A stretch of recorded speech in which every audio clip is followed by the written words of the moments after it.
Well, the next one is Amir.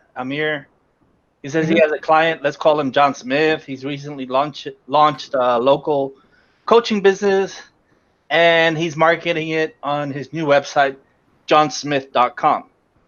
He asked me to do his SEO with press releases and press releases only. He also has created a GMB listing where he has named his business as johnsmith.com.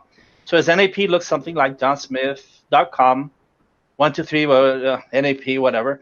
My question is this: will Google recognize his GMB business name, johnsmith.com, when I am doing citations in the press releases, or should I ask the client to rename the business to John Smith Coaching or something like that?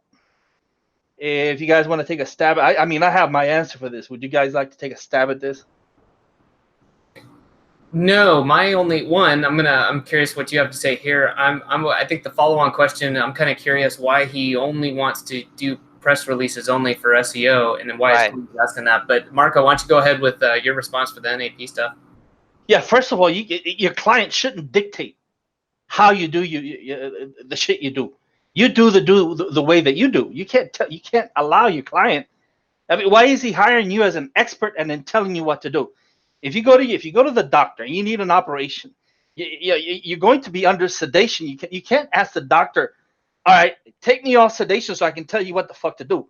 No, you tell the guy this is what you need to do.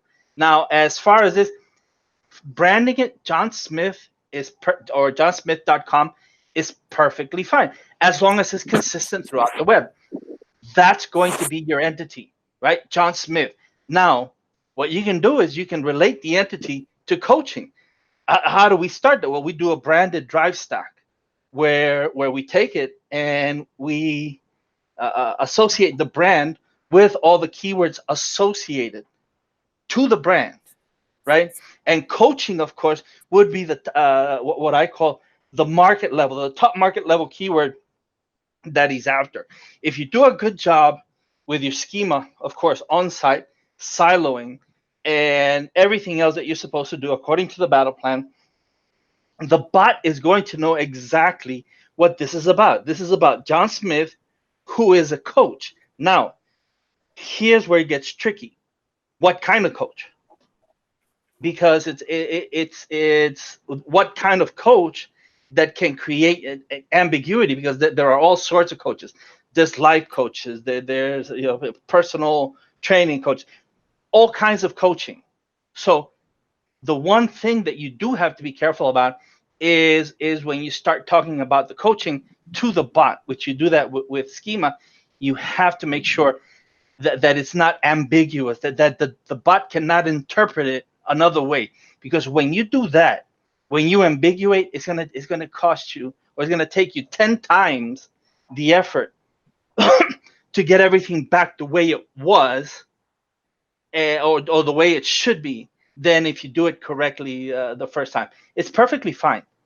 But again, never, ever let your client dictate how you do your job. You're not telling him how to be a coach. Why is he telling you how to be an SEO? I mean, that would be my answer to that. Anybody else got more? I agree with you, dude. No, I do. Yeah, and the only thing I could think of would be the switch was that maybe he offered him press release services, and so he misspoke. In which case, yeah, I guess emerge. Yeah, just that's kind of interesting. If you're here live, let us know a little bit more, and maybe we can get to that if we have time. But.